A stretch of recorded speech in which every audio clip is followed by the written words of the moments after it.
తను ముఖ్యమంత్రి అయిన తర్వాత తన ఎన్నికల్లో ఇచ్చినటువంటి హామీల పైన ఎలా చేయాలి అనేటువంటి సంకల్పం పెట్టుకోకుండా కేవలం జగన్మోహన్ రెడ్డి గారి పైన ఎలా బురద చల్లాలి అన్న దానిపైనే ఫోకస్ చేసినట్టుగా కనిపిస్తా ఉంది.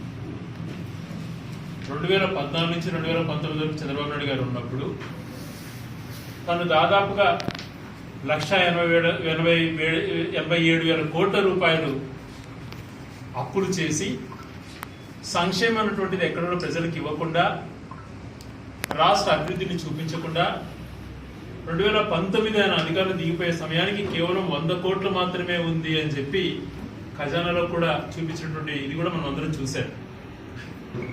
మరి 5 సంవత్సరాలు తన పాలనలో అంత అప్పులు చేసి సంక్షేమం ఇవ్వక, అభివృద్ధి చేయక, ఖజానాలో కూడా ఏమాత్రం డబ్బులు పెట్టకుండా ఉత్త చేతులతో ఇచ్చినటువంటి దాని పరిస్థితిని జగన్మోహన్ రెడ్డి గారు ముఖ్యమంత్రి అయిన తర్వాత తాను ప్రజలకు ఇచ్చినటువంటి మాట ప్రకారం మేనిఫెస్టో అన్నటువంటిది ఎన్నికల్లో మనం చెప్పి ఓటేయించుకున్నాం. ఆ మేనిఫెస్టోను తూచా తప్పకుండా అమలు చేయాలని చెప్పి మొదటి రోజు నుంచే ప్రయత్నం చేసి ఖజానాలో డబ్బులు లేకపోయినా కూడా ఆయన అధికారం నుంచి దిగిపోయే సమయానికి 2,70,000 కోట్ల రూపాయలు పేద ప్రజలకు డీబీటీ ద్వారా అందించారు. మరి 14 లక్షల కోట్ల రూపాయలు అప్పులు చేశారు అని చెప్పి నిందలేసేటువంటి తెలుగుదేశం పార్టీ నాయకులకు ఈరోజు క్లియర్ కట్గా కనిపించి కేంద్ర ప్రభుత్వం సమాధానం ఇచ్చింది కేవలం 4,47,000 కోట్లు మాత్రమే ఉన్నాయని. చంద్రబాబు నాయుడు గారి కంటే కూడా అప్పులు తక్కువ చేసి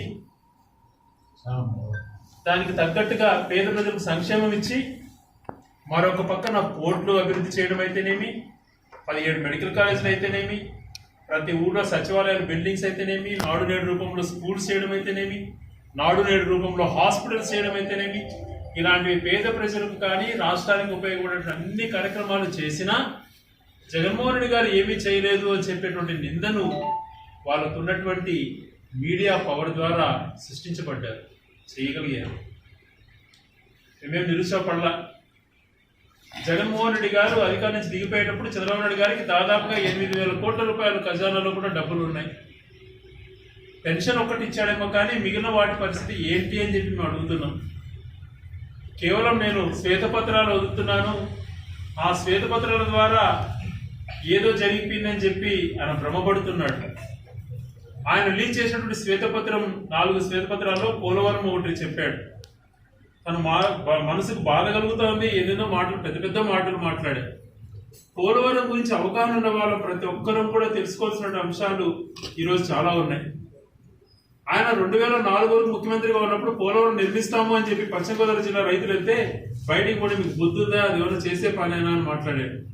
అటువంటి పరిస్థితులలో గౌరవ రాజశేఖర రెడ్డి గారు దానికి రూపకల్పన చేసి 24 పర్మిషన్స్ లో 23 పైగా పర్మిషన్స్ అన్ని కూడా ఆయన తీసుకొచ్చి ప్రాజెక్ట్ స్పిల్వే లేట్ అవుతుంది అని చెప్పి ఈరోజు రైట్ కెనాల్, లెఫ్ట్ కెనాల్ పూర్తి చేసి స్థల పరిశీలన, స్థల సేకరణ కానీ అన్ని చేసి పనులు మొదలుపెట్టించాడు.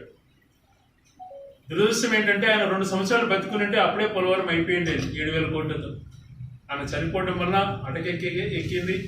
తర్వాత కిరణ్ కుమార్ నిర్లక్ష్యము, రోషయ్య గారి నిర్లక్ష్యము, తర్వాత లాస్ట్ మినిట్స్ లో చంద్రబాబు నాయుడు గారు 2018లో ఆయన మొదలుపెట్టించి ఆయన దిగిపోయే సమయానికి నేను 72% ప్రాజెక్ట్ కట్టానని అంటాడు. మరి 72% ప్రాజెక్ట్ కట్టింటే కేవలం మొండుగొడలుగా ఉన్నటువంటి మెయిన్ గేట్ ప్రాజెక్టులను గేట్లతో సహా అన్ని నిర్మించింది ఎవరు అని చెప్పి మేము ప్రశ్నిస్తున్నాం. ఈరోజు డయాఫ్రామ్ వాళ్ళు కట్టవడానికి కారకులు ఎవరు అని చెప్పి అడుగుతున్నాం. కాఫర్ డ్యామ్ అన్నటువంటిది ముందే కట్టుకొని కంపెన్సేషన్ ఇచ్చేసి తర్వాత కానీ డయాఫ్రామ్ వాళ్ళు కట్టినంటే నీళ్ళని స్టోరేజ్ చేసుకునే పరిస్థితి ఉండేది. వెనకల బ్యాక్ వాటర్ లో కూడా అక్కడ ఉన్నటువంటి వాళ్ళకు కూడా రిహాబిలిటేషన్ అన్ని కూడా అయిపోయింది.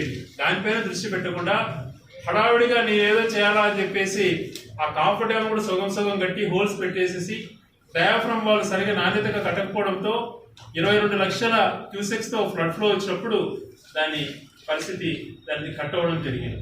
మరి డయాఫ్రామ్ వాళ్ళు మీరే కట్టారు కదా అని చెప్పి విలేకరులు ప్రశ్నిస్తే దానికి సమాధానం చెప్పాడు. ఆయన కూడా చిత్తశుద్ధి అది పోలవరం పైన. మరి రాజధాని గురించి మాట్లాడతారు. ఆయన 5 సంవత్సరాలు ఉన్నప్పుడు ఆ రాజధానిలో గట్టిగా నిర్మించినప్పుడు ఎవరు వద్దన్నారు? అన్ని తాత్కాలిక భవనాలను నిర్మించి అక్కడ పచ్చని పొలాలలో రైతుల భూములన్నీ కూడా తీసుకొని అక్కడ మొండి పట్టుదలగా అక్కడ ఏదో సృష్టించాలని చెప్పి ప్రయత్నం చేసి 5 సంవత్సరాలు కాలయాపన చేశాడు. మరి ఈరోజు జగన్మోహన్ రెడ్డి గారిపై నిందేస్తారు. జగన్మోహన్ రెడ్డి గారు రాజధానికి ఏ రోజు కూడా అక్కడ అడ్డంకులు సృష్టించి ఏదో చేయాలన్న ఆలోచన తనకు లేదు. రాష్ట్రంలో అన్ని ప్రాంతాలు అభివృద్ధి చెందాలా అని చెప్పి ఆశించాడు. అందుకని అమరావతిలో కూడా శాసనసభ రాజధాని కంటిన్యూ చేస్తామని చెప్పాడు. అలాగే ఒక ప్రాంతంలో కాదు, ఈ రోజు ప్రజలు కోరుకుంటున్నారు అక్కడ కేవలం గుంటూరు, కృష్ణా 2 జిల్లాల్లో మాత్రమే రియల్ ఎస్టేట్ ఉంటే చాలు అని అనుకుంటున్నారు. అంటే అక్కడ వాళ్ళు మా మనుషులు బాగుపడితేనే చాలు అనుకుంటున్నారు. మరి మిగిలిన జిల్లాల పరిస్థితి ఏంటి? మిగిలిన ప్రాంతాల పరిస్థితి ఏంటి?